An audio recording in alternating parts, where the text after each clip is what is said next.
Nous sommes à présent en direct avec Gaïa Fèvre, responsable des politiques internationales au réseau Action Climat.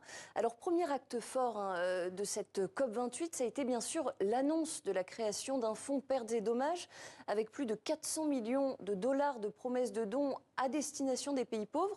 Selon vous, est-ce que c'est suffisant pour répondre à l'ampleur des besoins ?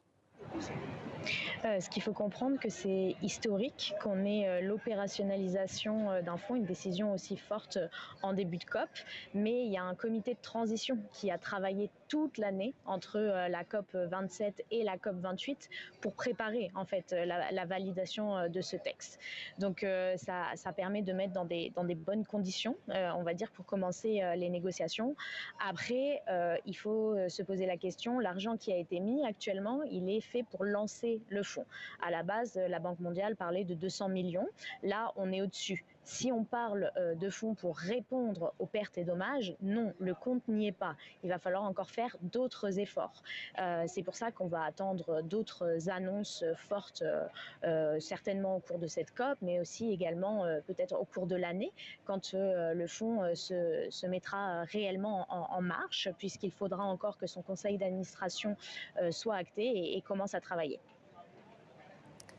Alors vous le disiez, des efforts à faire, il y a quand même une faiblesse qu'il faut souligner, c'est qu'il n'y a pas d'obligation pour les pays historiquement émetteurs de gaz à effet de serre de contribuer à ce fonds. Le caractère non contraignant de ce texte n'est-il pas justement un problème ? Comment finalement s'assurer que les États respecteront leurs engagements financiers ? En fait, vous pointez du doigt l'élément qui a été de discussion et de négociation très forte, notamment dans le comité de transition.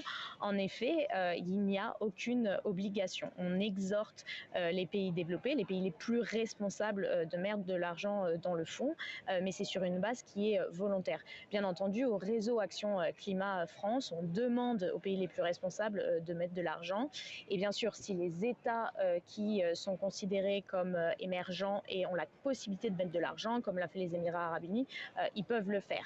Il n'y a aucun système où tous les ans, par exemple, les États vont être obligés de mettre de l'argent dans le fonds. Donc en effet, on est encore sur une base volontaire, ce qui va être inquiétant pour la suite. Et le réseau Action Climat, autant au niveau national qu'international, poussera les États à mettre davantage. Et il y a également des réflexions pour avoir des sources innovantes de financement. On peut penser notamment aux taxes.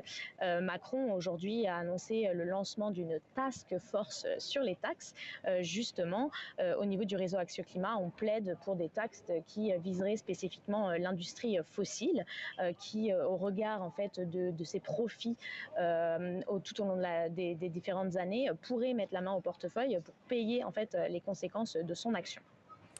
Merci beaucoup Gaïa Fèvre, responsable des politiques internationales du réseau Action Climat.